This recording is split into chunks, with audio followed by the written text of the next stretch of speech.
What is your hope or aspiration for young female leaders? Just a very quick statement for that question. Maybe we can start with Anna.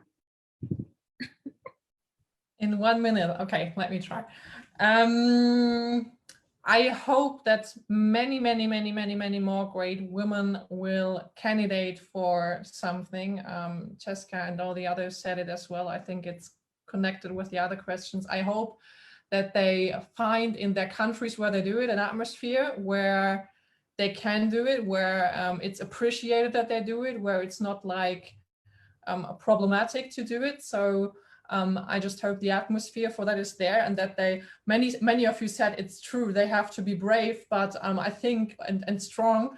Yes, women have to be brave and strong, but I think as well, the society has to accept that they have all the same rights than anybody else. So they not just have to be strong, the society needs to accept that there is no difference between women and men, and everybody can run for office or do whatever they want.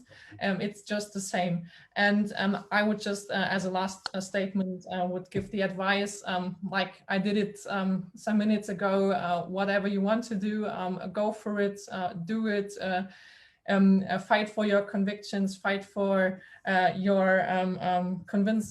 fight for what you are convinced of, and enlarge politics with your opinions. It's so important that the opinions of women are getting into politics more and more. They enlarge politics, so just run for it. Don't let anybody tell you you can't do it. I want to encourage everybody who is here and listens today, or everybody else who might see this video, who might see this video after our panel, to run and candidate, because if we don't have the women who run for a position or something else in politics, we can't vote for them. So please feel encouraged to do that. You have at least the support of all the great women here, and I think we need to support each other, even if we are from different countries, to do that. So that would be my last words.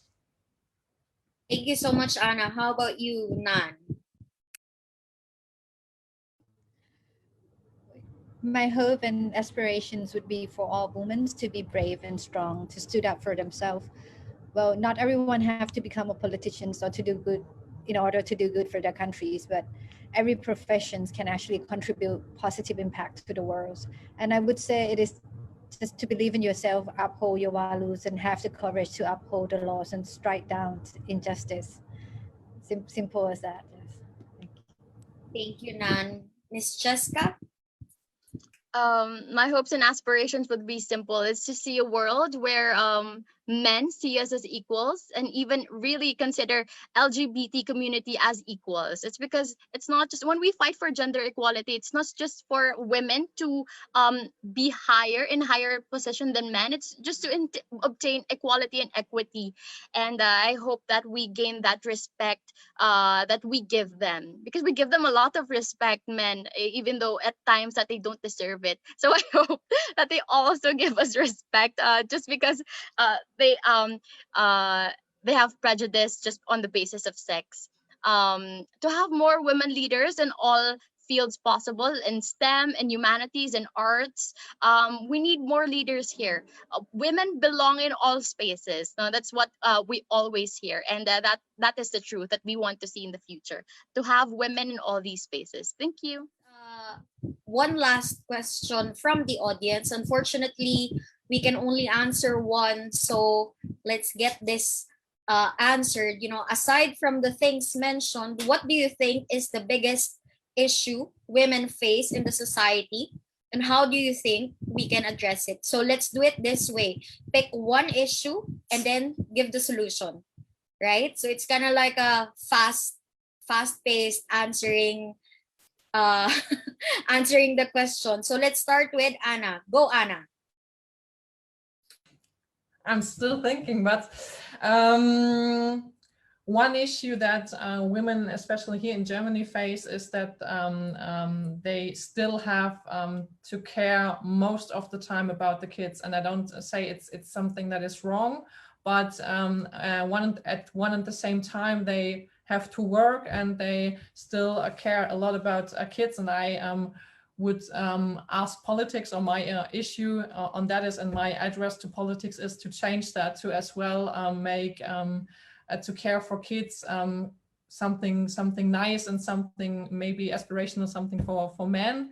In Sweden and other countries, it works quite well. Many more men are going around there with their kids and having fun. I think it's something that we should change here as well, because care work, as at the beginning someone said here, is something that's not paid, and many women around the globe are still doing it. It's not appreciated, nobody talks about it, and we should address this situation a lot more times, and that would be my issue, and my solution for the issue would be to change it in the political system, and to, for example, as well give money to the man for caring about the kids. So there is yeah, like I said, in Sweden, I think that's the role model for us as a country, how they do it, and we should do it in the same way. Thank you, Anna. Now, Cheska, one issue, solution. Go. I think this umbrellas all the other issues. And number one issue would be sexism, and the solution would be to dismantle the patriarchy, because we have a lot of problems under sexism that involves the gender stereotypes, gender roles, the unpaid labor that women have to commit, and the workplace and the family, or even in friendships. Sexism is the root of the most of our problems, and the solution to this is to dismantle the patriarchy in our institutions, in the household, in their religions, in our workplace, in the political system, in our governance. So that's it. Thank you. Thank you, Cheska. Siripa? As for me, I think that as we are in a very advanced world using this Zoom applications to have a panel discussion online, but yet we'll still be discussing about this gender issue for forever, and even today we're still discussing about gender issues. So I think it is the most challenging as time change, and we still haven't changed much in term of sexism, as Jessica mentions. So I think that it is time that we need to see ourselves as equal, and to believe in yourself, and to have the courage to do what you believe in.